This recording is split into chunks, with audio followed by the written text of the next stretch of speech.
I would like to delve right into it and just start with, we have heard so many promises before, just in terms of international leaders coming together, making promises. Some of them we've seen, well, a lot of them we've seen not actually come through. What are governments and leaders perhaps not doing? Well, thanks for this, Hannah. I think that one of the key things with these international gatherings is really about translating what is discussed at those conferences into domestic policy. I think that ordinarily, because you are under pressure, there's all sorts of power plays in the corridors at these conferences, etc. All sorts of promises are made and commitments, but when delegations get back home and look at the realities back domestically, they find it difficult to translate it into policy. So what now? Because like you said, and you've also mentioned this, commitments have been made, promises have been made, and now we talk about new priorities being set, new deadlines. How can we begin to make new priorities, new deadlines, when we haven't even been able to meet the commitments of the past? Indeed, I mean, this is one of the dilemmas that's being faced, and it doesn't help. It doesn't help the situation that Rio 20 happens in parallel to a general fragility within the European Union.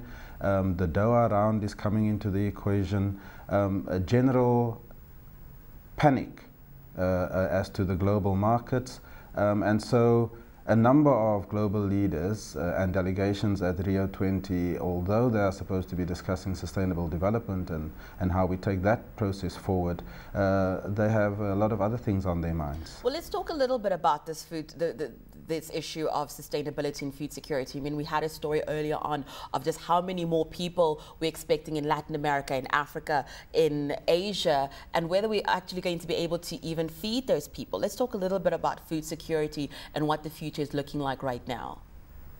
Absolutely. I mean, you know, one of the key issues that usually is overlooked within sustainable development is the issue of the social issues and people. A huge poverty globally, particularly in Africa.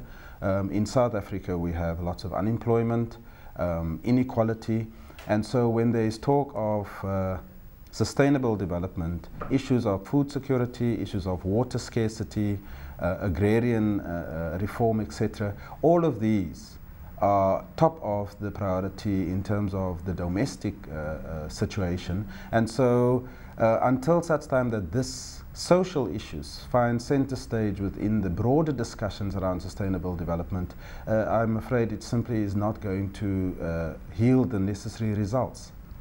I want to ask you about how relevant Africa is to the rest of the world, because like you mentioned, there is an issue that's going on in Europe right now that has hit just about every country on the planet, just in terms of repercussions from that crisis. But we've seen this, not just with the Eurozone crisis, we saw it in the financial crisis again, that Africa was just so hard hit. How relevant is what is happening on the African continent to the rest of the world, just in terms of focus and attention and what needs to be happening on this continent? Very, very relevant. Africa it's a very relevant continent in a number of respects. One, it's a consistently growing market. There's appetite for new venture creation. There's huge swaths of very arable land that can be used in terms of food security. And just in the main, if we look at sustainable development, given the crises that is being faced not only in the European Union but North America generally, Africa does actually occupy a very, very central position in what it can actually bring to the party, as it were. Dr. Viviers, I want to ask for Africa, Dr. Viviers, I want to ask yes. you this though, because the answer that you've given me, and I've heard this answer over the years when I've interviewed people, and it's always the same. Africa's got so much to contribute, and yet it just seems like we're not doing it. We are not delivering. We're not contributing to the level and the potential that we should be contributing to. So what are the constraints, do you think? You talked about policies, but what are the leading things that you think are happening on the African continent that we are not delivering in the manner that we should be? Yeah. Look, Hannah, I think that, you know, for a very long period over the last few years, there has been, if you like, a number of hotspots on the continent. We've recently seen the Arab Spring, where young people, due to social issues, due to a lack of stakeholder participation, due to a lack of involving people in what it is that they want, took to the streets. And so there are definite issues of governance, particularly in these former dictatorial states. But I think that the key issue is that there needs to be a greater emphasis placed on stakeholder participation, talking to the people, and what their needs are.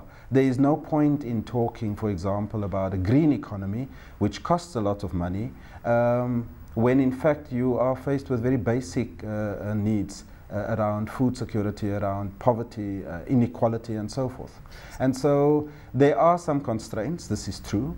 I think that the positive thing is that a lot of African countries and governments, the African Union, are working and addressing some of those challenges. But I still maintain that a lot can be brought to the table from Africa's side in terms of the bigger picture. Thank you so much for joining us, Dr. Van Heerden.